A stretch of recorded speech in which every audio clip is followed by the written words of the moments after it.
کیا بکواس کی ہے تم نے سب کے سامنے کہ تم مجھ سے شادی نہیں کرنا چاہتی؟ ارحام خانزادہ نے غصے سے پوچھا۔ وہ اس کی بچپن کی منگ تھی، پر ارحام کا غصہ اور سخت مزاجی سے وہ بہت ڈرتی تھی۔ اس نے رو رو کر اس شادی سے انکار کیا تھا اور دادا جان کو منا بھی لیا تھا، کیونکہ وہ جانتی تھی ارحام بھی اسے ناپسند کرتا ہے۔ مجھے تم جیسی بے باک لڑکیوں سے نفرت ہے۔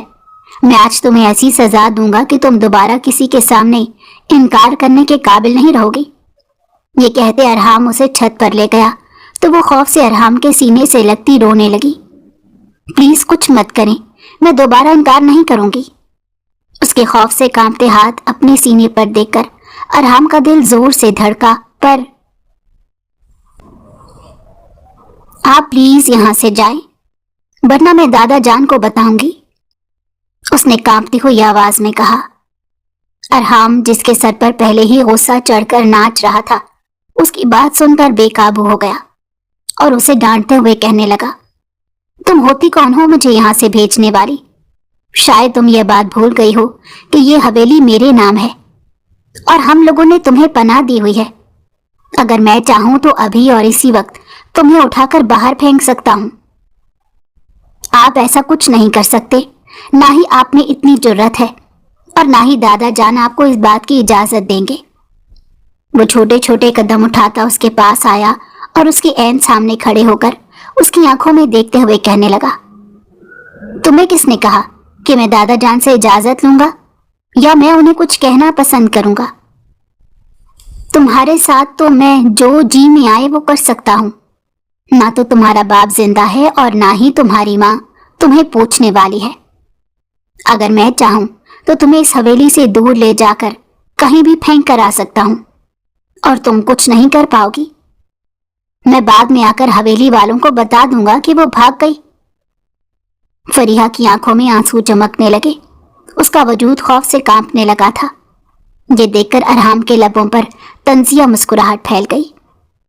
اگر تم یہ سب برداشت کرنے کی ہمت نہیں رکھتی تو کیوں کرتی ہو وہ حرکتیں جس سے مجھے غصہ آتا ہے؟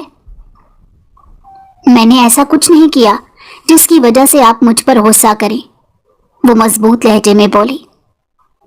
تم پھر سے میرے ساتھ بحث کر رہی ہو اور تم جانتی ہو کہ مجھے بحث کرنے والی عورتیں بالکل اچھی نہیں لگتی۔ چلو شاباش، اچھے بچوں کی طرح دادا جان کے پاس جا کر بولو کہ اگلے ہی ہفتے وہ ہمارا نکاح کروا دے۔ اب کی بار حیران ہونے کی باری فریحہ کی تھی۔ وہ بے چینی سے کہنے لگی، آپ نے ایسا سوچ بھی کیسے لیا کہ میں ہفتے بعد آپ سے نکاح کروں گی؟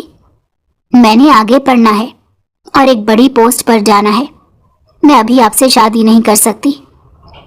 ایسا نہیں تھا کہ وہ پڑھائی کی وجہ سے انکار کر رہی تھی، بلکہ حقیقت تو یہ تھی کہ وہ اس انسان سے شادی ہی نہیں کرنا چاہتی تھی، کیونکہ وہ جانتی تھی کہ یہ انسان اسے پسند نہیں کرتا۔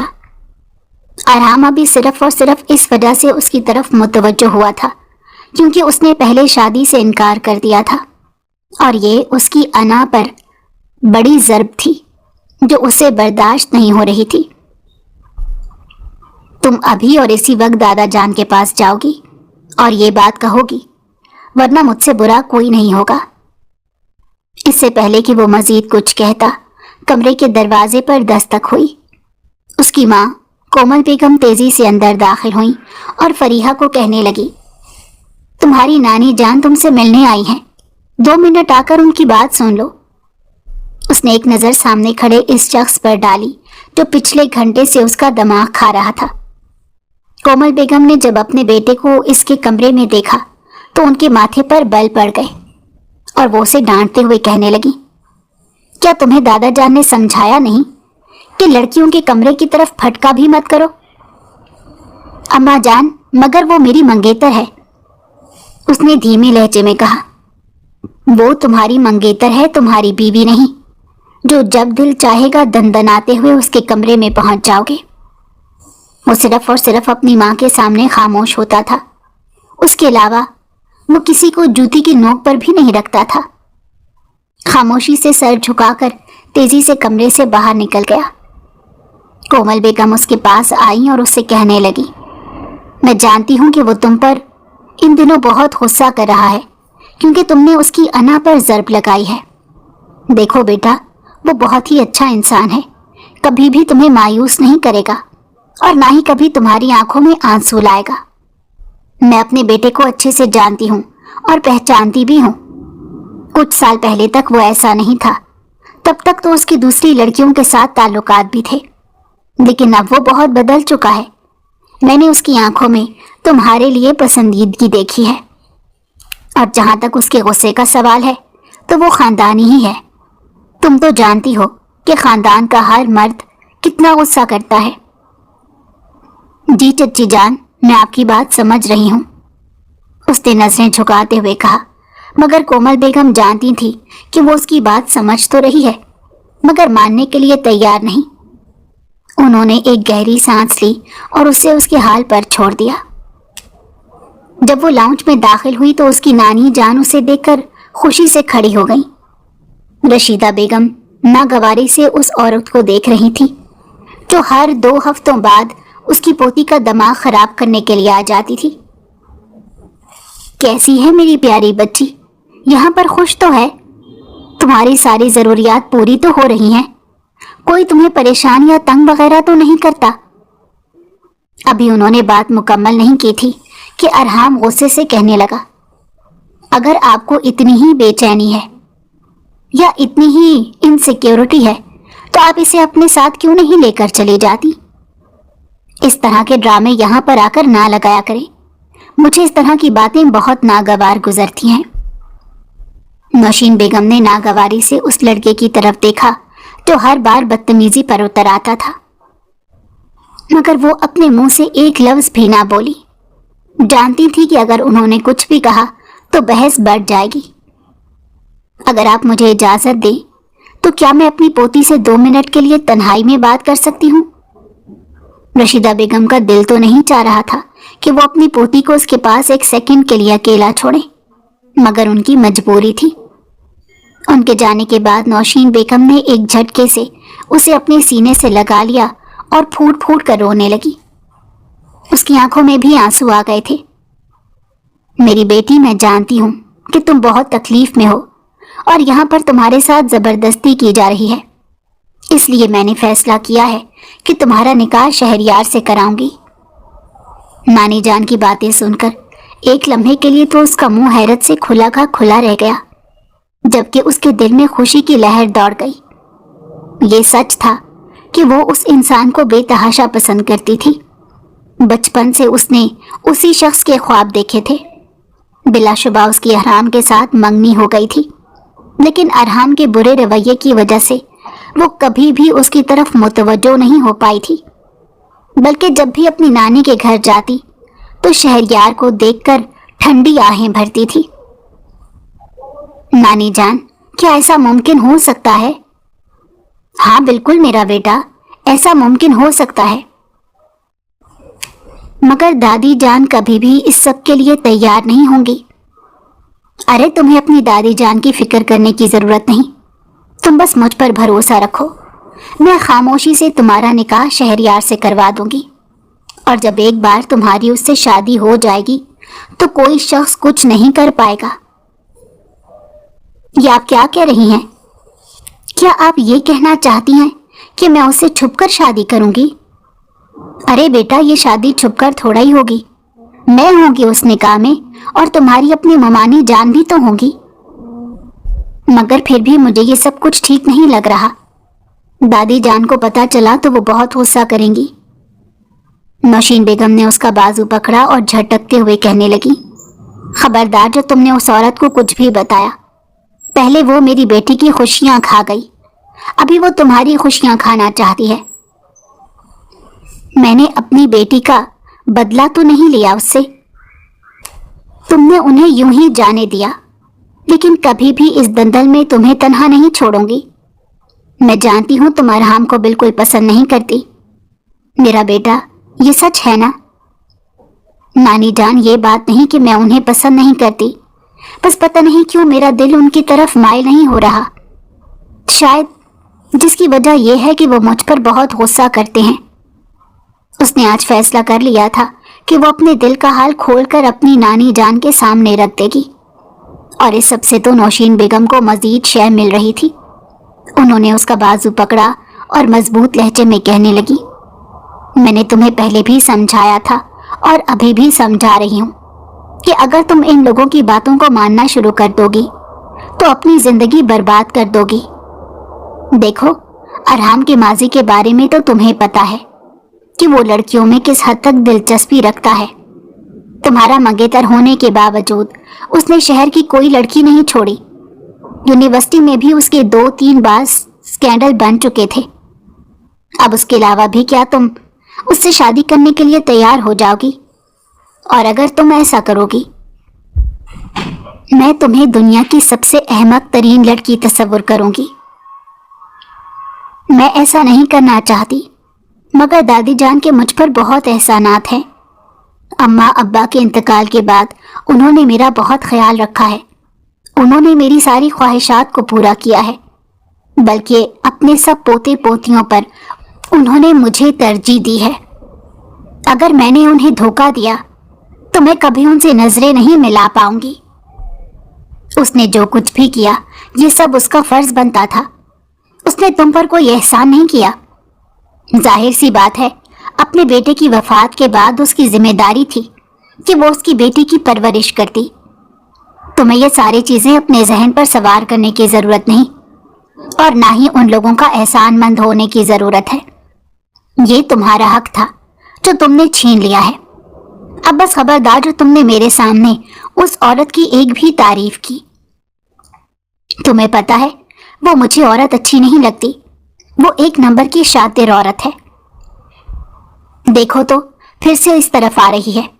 مجال ہے جو یہ نانی اور نواسی کو ایک لمحے کے لیے بات کرنے کا موقع دے دے۔ نوشین بیگم نے جب اسے دوبارہ سے کمرے میں آتے ہوئے دیکھا تو نفرت بھرے لہجے میں کہنے لگی۔ بے ساختہ فریحہ بھی نظریں اٹھا کر شیشے کے دروازے کی طرف دیکھنے لگی جہاں سے اس کی دادی جان اندر آ رہی تھی۔ اس کے لبوں پر مسکراہٹ پھیل گئی۔ وہ اپنی دادی جان سے بہت محبت کرتی تھی، اس میں کوئی شک نہیں تھا، مگر وہ اپنی نانی جان کا دل بھی نہیں توڑنا چاہتی تھی۔ وہ ایک عجیب قسم کی کشمکش میں مبتلا ہو گئی۔ اسے سمجھ نہیں آ رہا تھا کہ وہ کیا کرے۔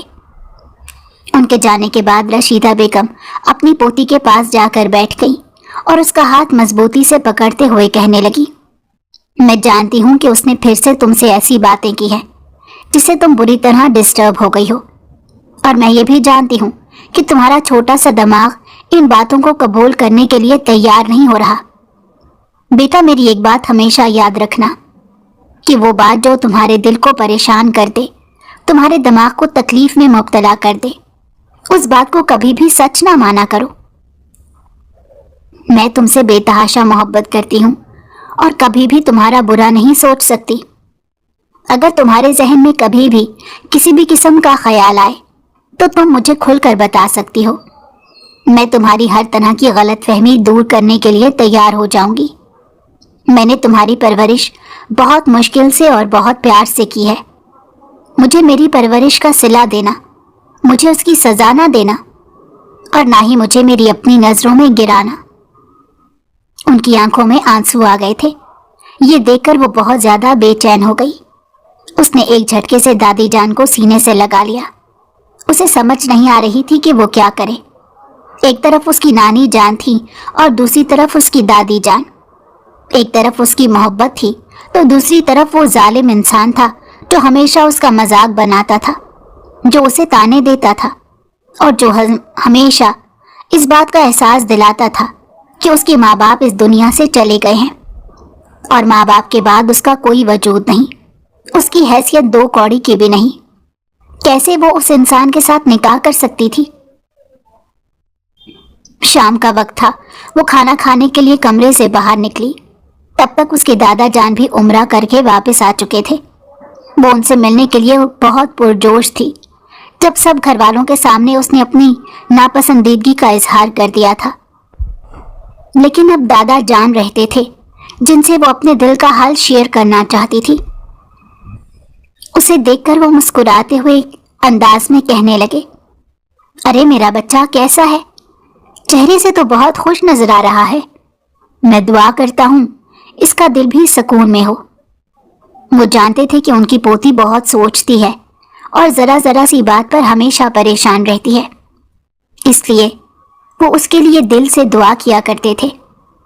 وہ ان کے پہلو میں جا کر بیٹھ گئی اور ان کے کندھے پر سر رکھتے کہنے لگی، دادا جان، کیا آپ جانتے ہیں کہ میں آپ سے ملنے کیوں آئی ہوں؟ جی، میں اچھے طریقے سے جانتا ہوں، کیونکہ مجھے پتا ہے کہ میرے بچے نے مجھ سے کوئی ضروری بات کرنی ہے، ایسی بات جو باقی لوگوں کی موجودگی میں نہیں ہو سکتی۔ تمہارے دل میں جو کچھ بھی ہے تم مجھے کھول کر بتا سکتی ہو۔ دادا جان، میں ارحام سے شادی نہیں کرنا چاہتی۔ بات کر کے وہ یکدم خاموش ہو گئی۔ اس نے اپنا چہرہ جھکا لیا تھا، اس کی آنکھوں سے ٹپ ٹپ آنسو گرنے لگے۔ بیٹا، اس کی کوئی خاص وجہ؟ انہوں نے اسے مضبوط سے لہجے میں پوچھا۔ وہ تیزی سے ہاں میں سر ہلاتے کہنے لگی، وہ انسان مجھے بالکل پسند نہیں کرتا۔ بچپن سے لے کر اب تک انہوں نے ہمیشہ مجھے ٹارچر کیا ہے۔ کبھی بھی انہوں نے میری پسند کو اہمیت نہیں دی، بلکہ مجھے دوسروں کی نظروں میں گرانے کی کوشش کی ہے۔ آپ کو خالہ فوزیہ کی شادی اچھے طریقے سے یاد ہوگی، تب بھی انہوں نے میرے ساتھ سب لوگوں کے سامنے کتنا گندا مذاق کیا تھا۔ سب لوگ مجھ پر ہنسے تھے، اور ابھی 1 مہینہ پہلے بھی جب میں اپنے کمرے میں بیٹھ کر کام کر رہی تھی تو وہ تن فن کرتے بغیر اجازت لیے کمرے کے اندر داخل ہو گئے اور مجھے نفرت بھرے لہجے میں کہنے لگے کہ مجھے تمہاری ذات میں ذرا دلچسپی نہیں، میں تم سے شدید نفرت کرتا ہوں۔ اگر میرا بس چلے تو میں تمہیں اپنی زندگی سے بے دخل کر دوں، مگر میرا بس نہیں چل رہا۔ دادا جان، میں نے اسی وقت فیصلہ کیا تھا کہ اب کچھ بھی ہو جائے میں اس انسان سے نکاح نہیں کروں گی۔ اتنے عرصے سے میں یہ بات آپ سے کرنے کے لیے خود کو تیار کر رہی تھی، آج میں نے ہمت کر لی، تو آپ مجھ پر احسان کیجیے گا، میری بات کی لاج رکھیے گا اور مجھے میری ہی نظروں میں گرنے نہ دیجیے گا۔ انہوں نے اپنی پوتی کا ہاتھ مضبوطی سے پکڑ لیا اور اس کی آنکھوں میں دیکھتے ہوئے کہنے لگے، کیا میں نے پہلے کبھی تمہیں تمہاری نظروں میں شرمندہ کیا ہے؟ وہ تیزی سے نفی میں سر ہلانے لگی۔ بیٹا، میں اب بھی نہیں کروں گا۔ ٹھیک ہے، اگر تم مجھ سے نکاح نہیں کرنا چاہتی تو ایسا ہی ہوگا، میں تمہارا اس سے نکاح نہیں کراؤں گا۔ جس چیز میں میری پوتی کی خوشی شامل ہے میں وہی کام کروں گا۔ یہ کہہ کر انہوں نے پیار سے اس کے سر پر ہاتھ رکھا۔ وہ بھی بہت زیادہ خوش ہو گئی تھی، بھاگتی ہوئی اپنے کمرے میں چلی گئی۔ تھوڑی ہی دیر کے بعد اسرار صاحب نے اپنے کمرے میں ارحام کو حاضر کیا۔ وہ لڑکی تم سے نکاح نہیں کرنا چاہتی اور میں اپنی پوتی کے ساتھ کوئی بھی زبردستی نہیں کروں گا۔ تم اس کا خیال اپنے ذہن سے نکال دو اور بھول جاؤ کہ وہ کبھی تمہاری منگیتر تھی۔ اسے لگا تھا کہ کسی نے اسے بیچ چوراہے میں لا کر کھڑا کر کے اس کی عزت نفس پر وار کیا ہو۔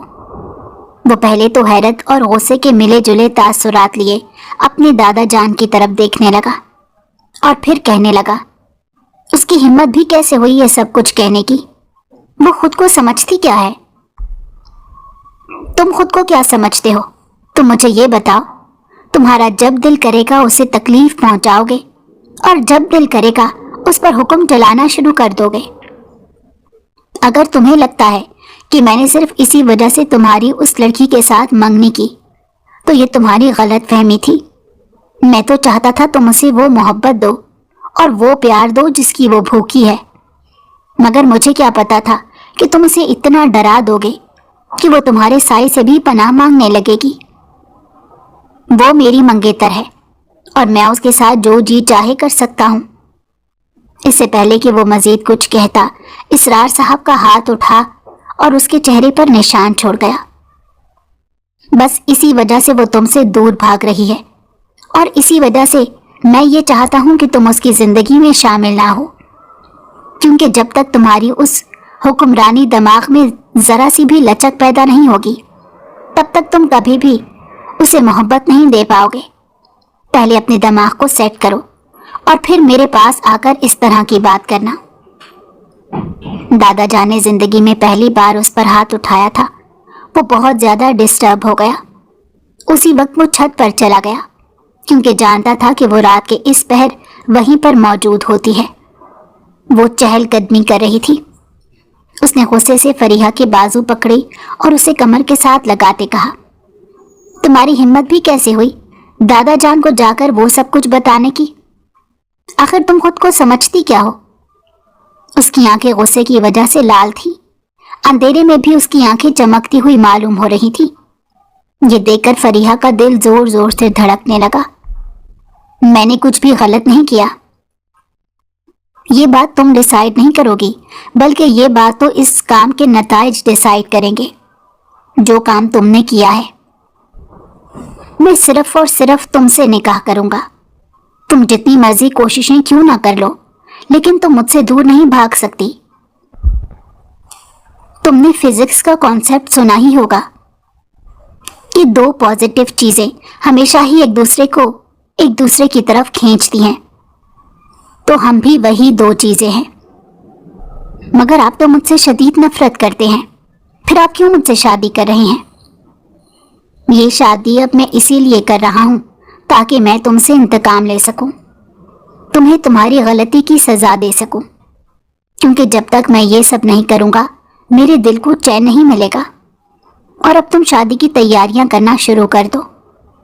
یہ کہہ کر وہ وہاں سے جا چکا تھا، جبکہ وہ وہیں زمین پر بیٹھ گئی اور پھوٹ پھوٹ کر رونے لگی۔ ماضی کے لمحات اس کی آنکھوں کے سامنے گھوم رہے تھے۔ وہ سوچ بھی نہیں سکتی تھی کہ قسمت اس کے ساتھ اتنا گندا مذاق کرے گی۔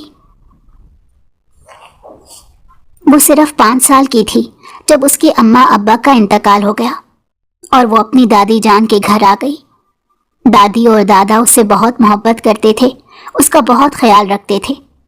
باقی تمام کزن کے ساتھ بھی وہ بہت اٹیچ تھی، لیکن ایک ارحام ہی تھا جو اسے پسند نہیں کرتا تھا۔ وہ جب بھی اس کے پاس جاتی تھی یا اسے کھیلنے کے لیے کہتی تھی تو وہ اسے دھکا دے کر گرا دیتا یا اسے مار کر بھاگ جاتا۔ اس کے گھٹنوں میں ہمیشہ ہی اس کی وجہ سے چوٹیں لگی رہتی تھیں۔ وہ روتی ہوئی دادی جان کے پاس جاتی اور شکایت لگاتے ہوئے کہتی تھی، آپ تو مجھے کہتی تھی کہ وہ مجھ سے محبت کرتا ہے اور وہ مجھ سے بڑا ہو کر شادی کرے گا، لیکن دادی جان وہ تو مجھے بہت مارتا ہے، وہ مجھے ہمیشہ اپنے دوستوں کے سامنے ذلیل کرتا ہے، میں نے اس سے شادی نہیں کرنی۔ 10 سال کی بچی کے منہ سے اس طرح کی باتیں سن کر رشیدہ بیگم اکثر تو پریشان ہو جاتی تھی اور اپنے شوہر کو سمجھاتے ہوئے کہتی تھی، ہمیں بچوں کی اتنی کم عمری میں منگنی نہیں کرنی چاہیے تھی، اور اگر ہم نے واقعی ان کی منگنی کر دی تھی تو ہمیں انہیں بتانا نہیں چاہیے تھا۔ وقت تیزی سے گزرتا چلا جا رہا تھا۔ جیسے جیسے وہ بڑے ہوتے جا رہے تھے، ارحام کی نفرت میں بھی اضافہ ہوتا جا رہا تھا۔ وہ اس سے نوکرانیوں جیسا سلوک کرتا، اور اگر کوئی اسے ڈانٹتا تو وہ بڑے مزے سے کہہ دیتا تھا، ہم نے اسے اپنے گھر میں رکھا ہوا ہے، اس کے بدلے ہم کم از کم اس سے کام تو کروا سکتے ہیں۔ یہ اس پر ظلم تو نہیں، بلکہ ہم تو اسے ایک موقع دے رہے ہیں کہ یہ اپنے احسان کا بدلہ چکا دے۔ اس کے دل میں آتا تھا وہ بول پڑے کہ اس جائیداد میں صرف اس کے باپ کا حصہ نہیں، بلکہ فریحہ کے باپ کا بھی حق شامل ہے، مگر وہ ڈرتی تھی کہیں اس لیے کوئی بڑا فساد نہ کھڑا ہو جائے۔ وہ ہمیشہ گرمی کی چھٹیاں گزارنے کے لیے اپنی نانی جان کے پاس جاتی تھی، اور حیرت کی بات تھی کہ اس دوران بھی وہ بہت واویلا مچاتا تھا کہ کوئی ضرورت نہیں اس لڑکی کو وہاں پر بھیجنے کی، جوان لڑکی ہے اور سب سے بڑھ کر وہ میری منگیتر ہے، میں اپنی منگیتر کو اتنی دور نہیں بھیج سکتا۔ سب گھر والے اسے غصے سے گھورتے اور اسے ڈانٹتے تھے کہ تمہیں اس وقت تو یاد نہیں آتا جب تم اسے تکلیف پہنچاتے ہو، مگر جیسے ہی وہ اپنی نانی کے گھر جانے کی بات کرتی ہے تمہیں سارے رشتے یاد آ جاتے ہیں۔ وہ اکثر ہی کھسیانی سی ہنسی ہنس کر خاموش ہو جاتا، مگر بعض اوقات بہت زیادہ ضد بھی کرتا تھا، اور جس دن وہ اپنی ضد پر آ جاتا اس دن مجال ہے جب وہ گھر سے باہر ایک قدم بھی نکال سکے۔ اتنا تو اسے اندازہ ہو گیا تھا کہ اس گھر میں ارحام خانزادہ کی بہت چلتی ہے، اور ارحام خانزادہ کی مرضی کے بغیر کوئی بھی کام نہیں ہو سکتا۔ یہی وجہ تھی کہ وہ اس سے خائف رہتی تھی، اور پھر جب اس کا کالج میں ایڈمیشن ہونے لگا تب بھی اس نے واویلا مچانا شروع کر دیا، کوئی ضرورت نہیں جوان لڑکی کو کالج بھیجنے کی، آج سے پہلے ہمارے خاندان کی کوئی لڑکی